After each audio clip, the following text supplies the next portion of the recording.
मध्य प्रदेश में पेट्रोल और डीजल की किल्लत के बीच पंप व्यापारियों को भी बड़ा नुकसान उठाना पड़ रहा है। इस नुकसान के चलते मध्य प्रदेश के कई पेट्रोल पंप आने वाले समय में बंद भी हो सकते हैं। व्यापारियों द्वारा लगातार सरकार से मदद की गुहार लगाई जा रही है। मध्य प्रदेश के पेट्रोल पंप पर पेट्रोल और डीजल की किल्लत से केवल आम उपभोक्ताओं को ही परेशानी का सामना नहीं करना पड़ रहा, बल्कि पेट्रोल पंप के जो व्यवसायी हैं वे भी बेहद परेशान हैं। हमारे साथ उज्जैन के व्यवसायी हैं विक्रम सिंह पटेल। हम पटेल साहब से जानते हैं उन्हें कितनी दिक्कतों का सामना करना पड़ रहा है। यहाँ पेट्रोल पंप पर जो उपभोक्ता आते हैं उन्हें क्या जवाब देते हैं आप? हम ये पहले तो जो आते हैं तो नहीं दे पाते, तो हमको खुद को मतलब अच्छा महसूस नहीं होता है कि बेचारे बिना पेट्रोल से जाते हैं।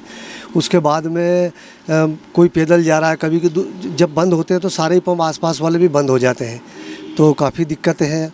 और ये दिक्कतें दिवाली के टाइम पे भी जैसे एकदम रेट उतर गया, उसमें भी दिक्कतें आई। अभी भी दिक्कतें, माल नहीं मिल रहा आगे से अपने को, और कंपनियाँ भी सप्लाई कर नहीं पा रही है, सारी कंपनियाँ हैं, तो इसमें दिक्कत तो काफ़ी आ रही है। और ऐसे ही चलता रहा तो आगे पंप चलाना मुश्किल हो रहा है, खर्चे नहीं निकल रहे अपने।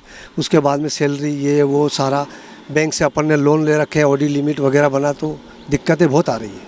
ये बताइए पटेल साहब, आपके जो आपका स्टाफ है वो उनको सैलरी से लेकर जो तमाम जो खर्चे हैं वो बरकरार बने हुए हैं, लेकिन आपका जो ईंधन नहीं बिकने की वजह से या ईंधन नहीं होने की वजह से कितना नुकसान उठाना पड़ रहा है? वो नुकसान जो सारी सैलरी देना पड़ रही है, पूरा मेंटेनेंस तो चलाना ही पड़ेगा, सारा काफ़ी नुकसान हो रहा है, दिक्कतें तो काफ़ी आ रही है।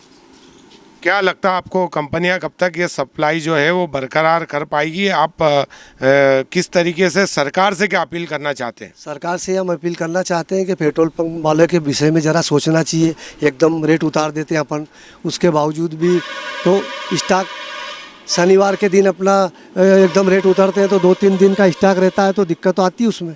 तो सरकार को पंप व्यवसायी के बारे में सोचना चाहिए, तो आगे जाके धीरे धीरे करके सारे पंप बंद हो जाएंगे, और हमारे जो स्टाफ भी फिर धीरे क्या करेंगे अपन स्टाफ रख के भी, तो दिक्कतें बहुत आ रही है। एक पंप खोलने में कितनी लागत लगती है, और यदि पंप बंद होता है तो कितना प्रतिदिन नुकसान उठाना पड़ता है?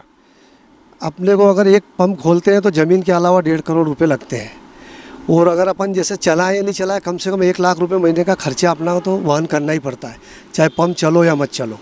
अभी पेट्रोल और डीजल की क्या स्थिति है? आपने कंपनी में बातचीत की होगी, तो क्या जवाब मिल रहा है आपको? कंपनी में हमारा पेमेंट भी जमा है, वो बस बोलते हैं अच्छा होगा, डिपो से माल निकलेगा, करते हैं वही कर रहे हैं, बोले दिक्कतें आ रही है, ऊपर डिपो में भी दिक्कत आ रही है, कंपनी भी माल नहीं दे पा रही है। कब तक उनकी जो समस्या है, कब तक उसका निदान हो पाए? समस्या तो अभी तक इतनी संभव नहीं दिख रही, क्योंकि सरकार जब तक उसमें नहीं चाहेगी कुछ कमीशन बढ़ाना, कुछ उसका ड्यूटी कम करना, कुछ करके, और कुछ थोड़ा पंप वाले को ध्यान देना, तो 1 महीना 2-3 महीने तो बता ही रही है अभी। ये थे उज्जैन के पेट्रोल पंप व्यवसायी, जिन्होंने स्पष्ट रूप से कहा है कि यदि पंप बंद भी रहता है तो कम से कम 1 लाख रुपया महीना पंप व्यवसायी को खर्च करना पड़ता है। और मध्य प्रदेश में लगभग 4,500 से ज़्यादा पंप हैं, और पंप व्यवसायियों की हालत बेहद पतली होती जा रही है। Vikram Singh Jat, ABP news, Ujjain.